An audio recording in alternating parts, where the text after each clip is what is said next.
আমার স্ক্রিনটা দেখতেছেন, আমার এই আইডিটাতে কপিরাইট মেরেছে। এই যে তার নাম, তার ইমেল এবং তার নাম্বার সহ এখানে আছে, তার আইডি নাম্বার সহ। প্রিয় ভাইয়েরা, এই স্ক্রিনটা তোলার একটাই কারণ এবং এই ভিডিওটা বানানোর একটাই কারণ, আমি যখন 2021 সালে ফেসবুক প্ল্যাটফর্মে আসি তখন কিন্তু এতটা নোংরামি ছিল না এই প্ল্যাটফর্মে।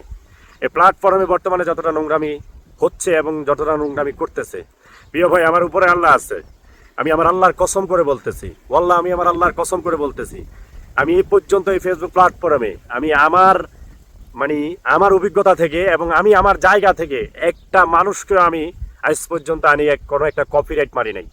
এবং কি একটা মানুষের আইডি আজ পর্যন্ত, ওয়াল্লাহ আমি আমার আল্লাহর কসম করে বলেছিলাম একটা ভিডিওর মাধ্যমে, আমি যতদিন বাঁচবো, যতদিন এই ফেসবুক প্ল্যাটফর্মে থাকবো, আমি কারোর আইডি নষ্ট করবো না, কারোর আইডি ডিজেবল করবো না। এখনো পর্যন্ত আমি আমার জায়গা থেকে আমি কখনো কারোর আইডি নষ্ট করি নাই, আমার আল্লাহর কসম করে বলতেছি।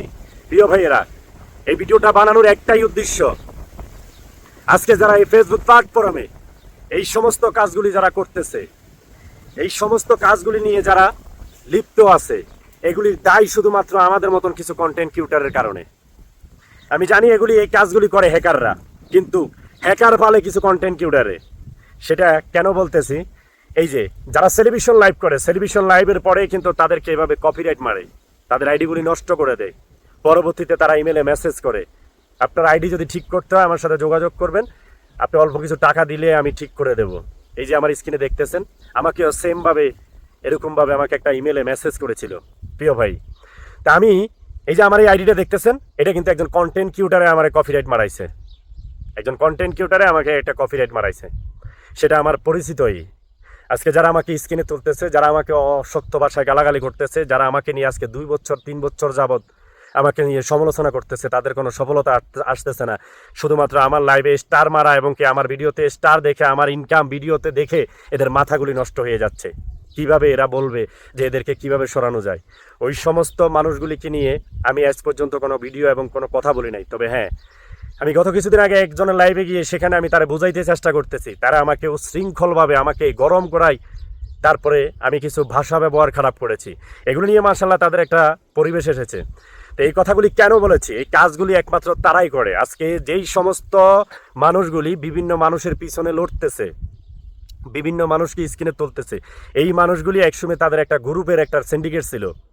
ওই সিন্ডিকেটে আমরা কিছু কন্টেন্ট ক্রিয়েটর অ্যাড করি নাই বা অ্যাড হই নাই, এবং আমাদের মতন কিছু সিন্ডিকেট, আমাদের মতন কিছু কন্টেন্ট ক্রিয়েটর, তাদের কাছে আমরা কখনো ধরা দিই নাই, নত হই নাই।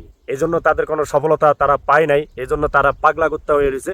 এই জন্য ঘুরে ঘুরে তাদের একটা অবস্থানে নেওয়ার জন্য, তাদের একটা অবস্থানে যাওয়ার জন্য আমাদেরকে নিয়ে কিছু টোল শুরু করেছে।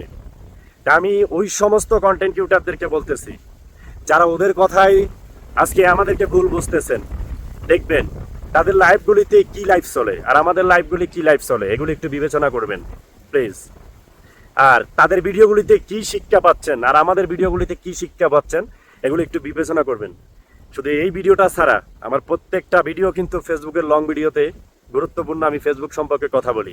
আমি কাউকে এখানে খোঁচা দিতে আসি নাই, কাউকে এখানে গালি দিতে আসি নাই, কাউকে এখানে খারাপ ভাষায় কথা বলতে আসি নাই। তবে আমাকে উত্তেজিত করার কারণে আমি একটা লাইভে তাদের ওখানে গিয়ে আমার ইসলাম নিয়ে কথা বলেছে, আমার হজ নিয়ে কথা বলেছে, আমার দাড়ি নিয়ে কথা বলতে চাইছে। এই জন্য তাদেরকে বলছি সাবধান হয়ে যা, আমার ইসলাম নিয়ে, আমার দাড়ি নিয়ে, আমার হজ নিয়ে যদি কথা বলস তাহলে কিন্তু আমি মুখ খারাপ করতে বাধ্য হব।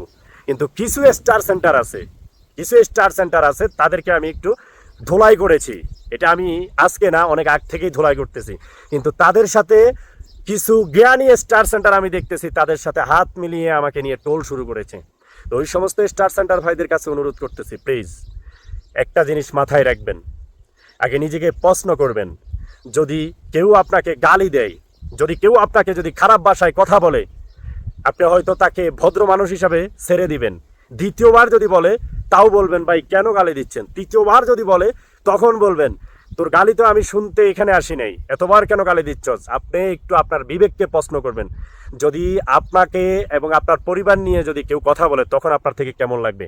প্রিয় ভাই, এই সমস্ত মানুষগুলির আজকে 2 থেকে 2.5 বছর যাবৎ, আমি 3 বছর যাবৎ এদের অত্যাচারগুলি সহ্য করে যাচ্ছি, ঠিক আছে। তা আমি আমার জায়গা থেকে সহ্য করার পরে আমি তাদেরকে আমার মতন করে বুঝাইতে চাইছি, তখন ওরা আমাকে উত্তেজিত করার পরে আমার দেওয়ালে পিঠ থেকে গেছে। তাই আমি তাদের সাথে খারাপ ব্যবহার করতে বাধ্য হয়েছি। কিন্তু আপনি আমার ওই খারাপ ব্যবহারের ভিডিওটাই দেখছেন, কিন্তু অতীতে একটু যাচাই করলেন না। তবে স্যালুট জানাই আমার ওই সমস্ত ভাইদেরকে যারা বলেছে যে আপনাদের পুরো ভিডিওটা চাই, যে দিদার ভাই এখানে কেন উত্তেজিত হয়েছে, কেন গালাগালি করছে, এটা পুরো ডিটেলস ভিডিওটা চাই। দিদার ভাই ওই লাইভ থেকে উঠা পর্যন্ত কি বলছে ওইটা একটু চাই। হ্যাঁ, আমার ওই সমস্ত কন্টেন্ট ক্রিয়েটর, আমার ওই সমস্ত ভাই এবং বোনদেরকে আমি স্যালুট জানাই। প্রিয় ভাই, এক হাতে কখনো তালি বাজে না, এটা একটু মাথায় রাখবেন প্লিজ।